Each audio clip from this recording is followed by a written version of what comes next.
Good morning all of you. आप सभी का आज की क्लास में स्वागत है।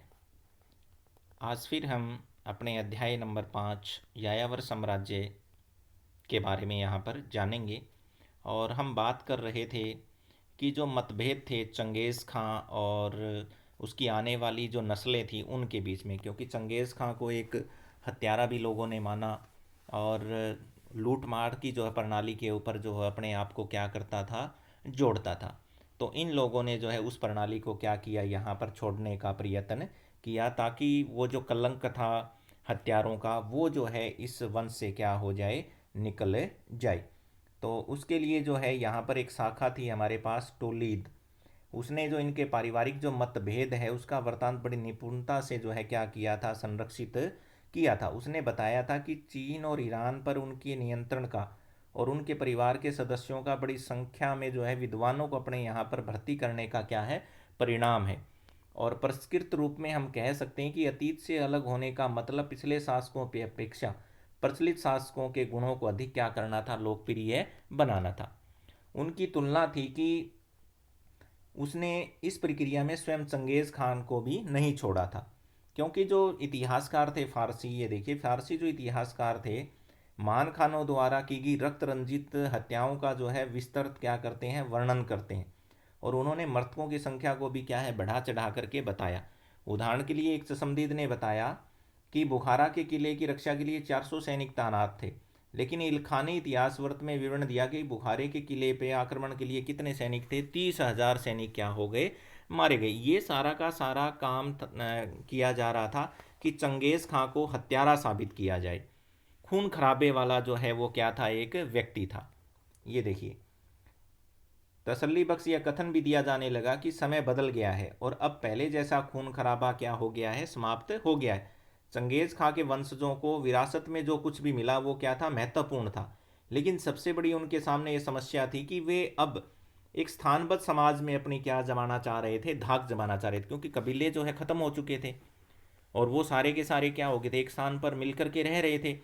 तो वहां पर अपनी धाक जमाने के लिए अब वो उन प्राचीन चीज़ों के ऊपर नहीं चल सकते हैं। ये देखिए कि वो बदले हुए समय में वीरता की वो तस्वीरें अब पेश नहीं कर सकते जो चंगेज़ खान ने वहां पर क्या की थी, पेश की थी। अब सबसे बड़ी समस्या उनके सामने ये आ गई कि अब किस प्रकार इस प्रशासन को क्या किया जाए, चलाया जाए।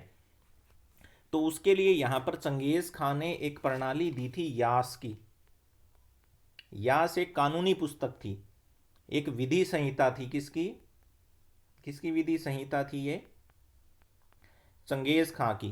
कानूनों का संग्रह था। इसके अंदर शिकार के नियम लिखे हुए थे, लड़ाई के नियम लिखे हुए थे, सैन्य टुकड़ियां के जो है नियम लिखे हुए थे।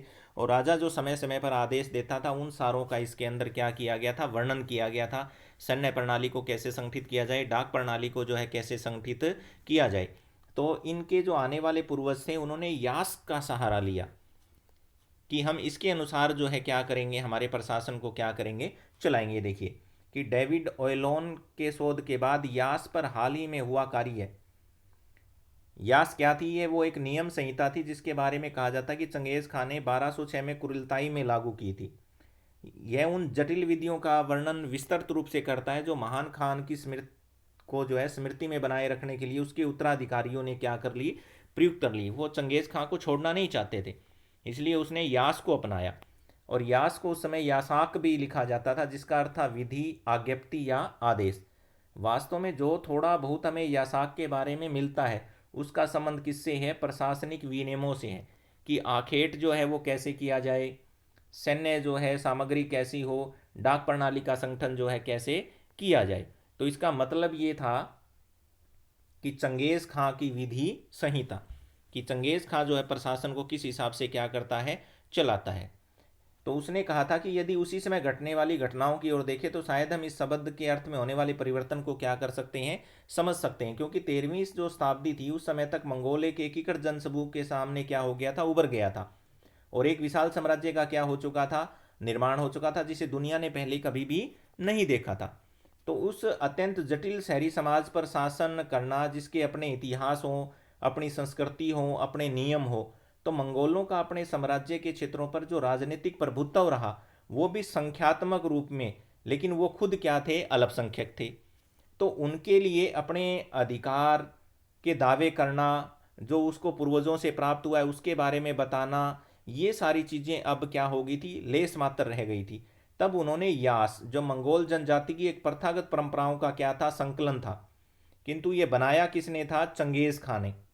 किसने बनाया था, चंगेज खान की विधि संहिता बता दी इसको। इन लोगों ने उस यास को क्या कह दिया, चंगेज खां की क्या है, विधि संहिता है, और हम इसके अनुसार क्या करेंगे, चलाएंगे अपने प्रशासन को। इससे दो फायदे हुए। एक तो क्या हुआ कि लोगों के अंदर जो छवि थी चंगेज खां की वो क्या होगी, धूमिल होगी एक हत्यारे की।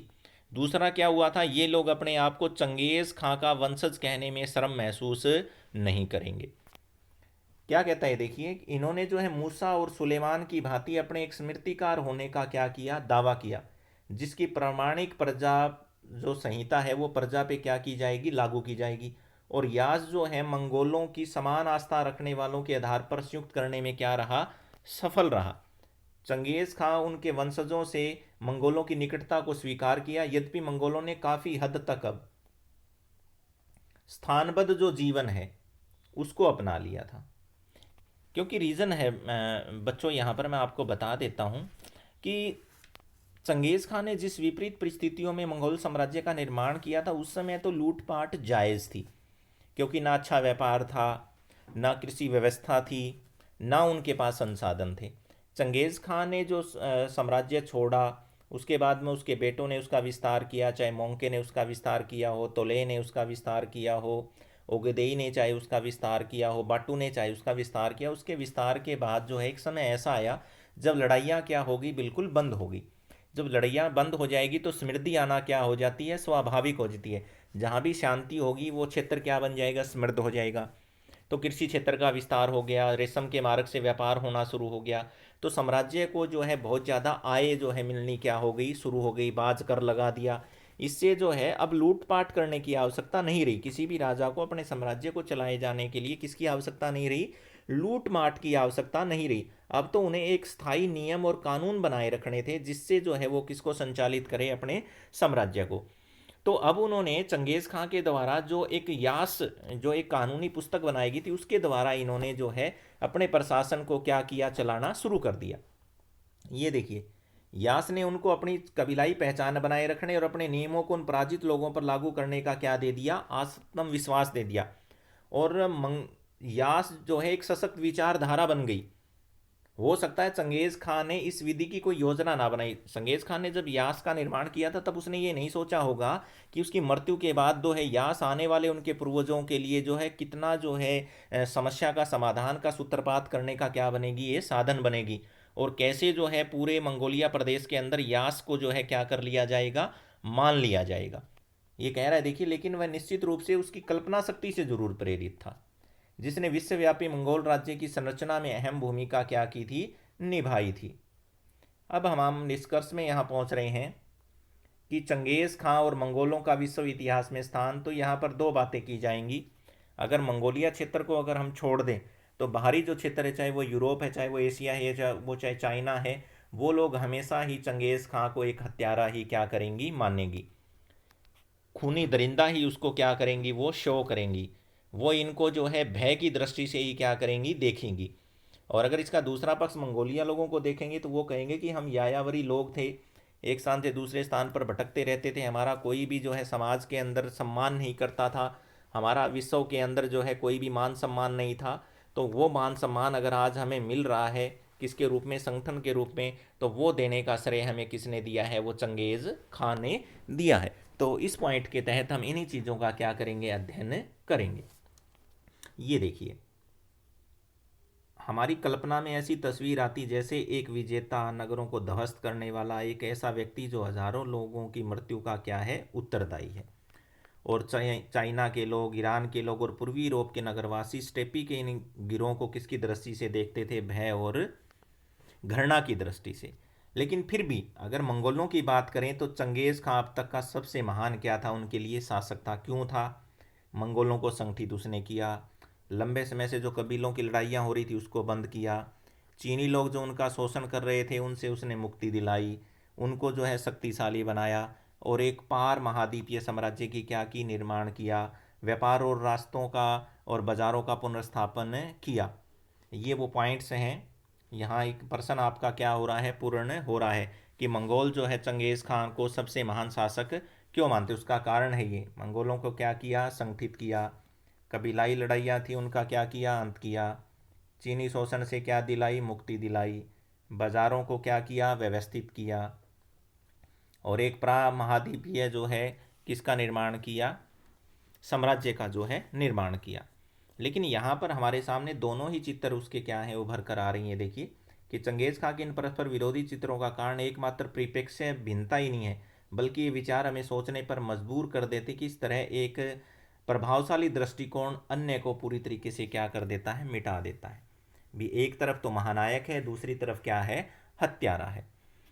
लेकिन उसकी छवि को भी जो है यास के जरिए किस प्रकार क्या कर दिया गया, मिटा दिया गया। ये देखिए कि स्थानबद्ध पराजित लोगों की सोच से परे कुछ देर के लिए 13वीं शताब्दी के उस छोटे से मंगोल अधिराज्य के बारे में अब हम सोचें, जहाँ से चंगेज़ खां का उदय हुआ। वहाँ अगर आकर के हम अगर सोचेंगे तो हमें पता लगेगा कि चंगेज़ खां कितना महान व्यक्तित्व का धनी था। क्योंकि अगर देखोगे ना तो उसके राज्य के अंदर विभिन्न धर्मों के लोग रहते थे, विभिन्न आस्थाओं का निर्माण करने वाले लोग रहते, चाहे वो समन है, बौद्ध है, ईसाई है या इस्लाम है। उन्होंने जो है सार्वजनिक नीतियों पर कभी भी जो है अपने व्यक्तिगत मत का क्या नहीं किया, प्रयोग नहीं किया। ये खास बात थी किसकी, चंगेज़ खां की। किसी भी धर्म का व्यक्ति था, आप यहाँ देखेंगे उसने धार्मिक कट्टरता नहीं दिखाई। यहाँ पर भी कोई भी व्यक्ति हो, किसी भी धर्म को मानता हो, उसका सम्मान किया गया। ये देखिए सभी जाति और धर्म के लोगों को उसने अपने यहाँ पर क्या किया, सेना में शामिल किया, यहाँ पर नौकरी उन लोगों को दी। उसका शासन क्या था, बहुजातीय था, बहुभाषी था और बहु क्या था, धार्मिक था। और जिसमें बहुविध संविधान का कोई भी भय नहीं था कि बहुत संख्या वाले लोग जो है अल्पसंख्यकों का क्या कर लेंगे, शोषण कर लेंगे। उस समय के एक असामान्य बात थी, मतलब उस समय एक सबसे बड़ी असामान्य बात ये थी कि किसी भी अगर साम्राज्य का आप अध्ययन करेंगे, इस्लाम साम्राज्य में हमने देखा था कि किस प्रकार ईसाइयों को मार डाला, किस प्रकार ईसाइयों ने यहूदियों को मार डाला। आप जर्मन के बारे में पढ़ेंगे, किस प्रकार जर्मनी के अंदर हिटलर ने जो है आर्यों को छोड़ करके बाकी किसी को नहीं छोड़ा, सबको मार डाला। मुसलमानों के साम्राज्य के बारे में आपने, तैमूर लंग के बारे में, किसी के बारे में अगर आप पढ़ेंगे तो हर व्यक्ति ने जब अपने साम्राज्य का निर्माण किया तो दूसरे की जो जातियां थी उनको क्या कर दिया, ध्वस्त कर देते थे। लेकिन चंगेज ऐसा व्यक्ति था जिसके साम्राज्य के अंदर किसी भी अल्पसंख्यक को कोई भी बहुविधों से क्या नहीं था, भय नहीं था। ये देखिए इतिहासकार अन्य विधियों का अध्ययन करने में लगते हैं जिसके माध्यम से मंगोल अपने आप में आने वाली शासन प्रणालियों के अनुसरण के लिए क्या कर रहे थे, आदर्श प्रस्तुत कर रहे थे। और वो आदर्श कौन ले रहे थे, भारत में जैसे कि मुगल शासक। आगे हम यहाँ पढ़ रहे हैं, देखिए कि मंगोल जो साम्राज्य था, किसी भी यायावर शासन प्रणाली से संबंधित जिस तरह के प्रलेख हैं उन्हें समझना जो है बहुत क्या होता है, असंभव सा होता है। जिसने साम्राज्य निर्माण की महत्वाकांक्षा की पूर्ति के लिए अनेक समुदाय में बटे हुए लोगों को एक क्या बनाया, परिसंघ बनाया। कितनी बड़ी बात थी। विभिन्न कबीलों में बटा हुआ था, उन सभी को क्या किया, एकजुट किया। और इसी से अंततः मंगोल साम्राज्य भिन्न भिन्न वातावरण में क्या हुआ, परिवर्तित हुआ।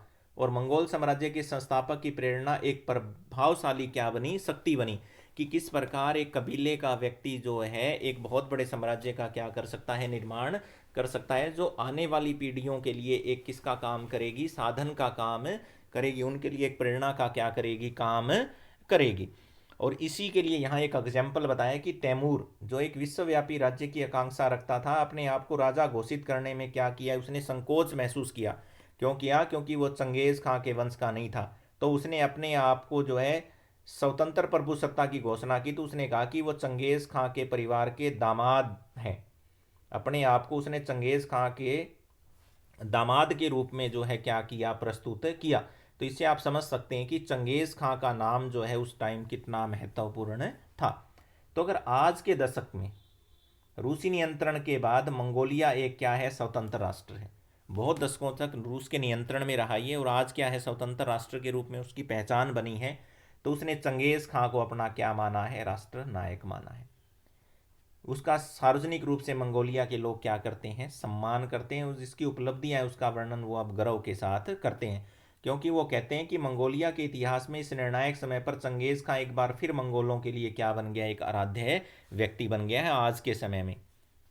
ये देखिए आप, आराध्य व्यक्ति के रूप में उभर कर सामने आया है, जो महान अतीत स्मृतियों को जागृत कर राष्ट्र की पहचान बनाने की दिशा के अंदर जो है शक्ति प्रदान करने के साथ साथ राष्ट्र को भविष्य की ओर क्या है, ले जाएगा। महानायक के रूप में एक बार फिर जो है चंगेज़ खां जो है मंगोल में क्या हो गया है, उभर करके सामने आ गया है। इसी के साथ हमारे इस पाठ का क्या हो जाता है, समापन हो जाता है। इसके अभ्यास के कुछ प्रश्न हैं। मंगोलों के लिए व्यापार इतना महत्वपूर्ण क्यों था, ये फर्स्ट प्रश्न है। तो बार बार जैसे ही हमने पढ़ा था, उस क्षेत्र के अंदर जो है उपजाऊ मैदान नहीं थे, कृषि व्यवस्था नहीं थी, इसलिए लोग जंगलों में घूम करके ही क्या करते थे, वस्तुओं का जो है संग्रह करते थे, उसके लिए जो है वो क्या करते थे, उसको व्यापार करते थे, उसका उन वस्तुओं को क्या करते थे, बेचते थे। क्योंकि खेती के ऊपर इनकी अर्थव्यवस्था क्या थी, निर्भर नहीं थी। पशु पालते थे, उन पशुओं को बेचते थे, उनका मांस बेचते थे, उनके दूध का को जो है क्या करते थे, बेचते थे। उसके बाद चंगेज़ खान ने अनुभव क्यों किया कि मंगोल कबीलों को नवीन सामाजिक और सैनिक इकाइयों में विभक्त करने की क्या है, आवश्यकता है। वो ज़रूरी थी, क्योंकि उसने सोचा कि अगर हमने सभी जातियों के लोगों को एक नहीं किया तो एक साम्राज्य का निर्माण किया जाना क्या है, मुश्किल है। और सैन्य इकाइयाँ इसलिए विभाजित की गई थी ताकि सैनिकों की जो ज़्यादा से ज़्यादा जो योग्यता है उसका क्या किया जा सके, इस्तेमाल किया जा सके। उसके बाद तीसरा, यास के बारे में प्रवृत्ति मंगोलों का चिंतन किस तरह से चंगेज़ की स्मृति के साथ जुड़े हुए उनके तनावपूर्ण जो है संबंधों को जो है उजागर करता है। ये अभी थोड़ी देर पहले मैंने आपको सारी बातें बताई थी कि किस प्रकार जो है प्राचीन काल के जो लोग थे वो चंगेज़ खां को हत्यारा मानते थे, और वहाँ के जो वंशज थे वो भी ये सोचते थे कि अगर हमने चंगेज़ खां के नाम को अपने नाम के साथ मिलाया तो वो लोग हमें भी हत्यारा समझेंगे। तो ये उत्तर जो है इस प्रश्न से क्या है, संबंधित है। तो ये महत्वपूर्ण कुछ प्रश्न और भी इसके अंदर से जो है निकल कर आएंगे हमारे सामने। उन सभी का जो हम इस पाठ के आधार पर क्या करेंगे, अध्ययन करेंगे। और आप इस पाठ को बहुत अच्छे से जो है क्या करेंगे, सीखेंगे, इसको समझेंगे, और इसके प्रश्न उत्तरों को भी क्या करेंगे, समझेंगे और याद करेंगे। थैंक यू बेटा, थैंक्स ए लॉट ऑफ।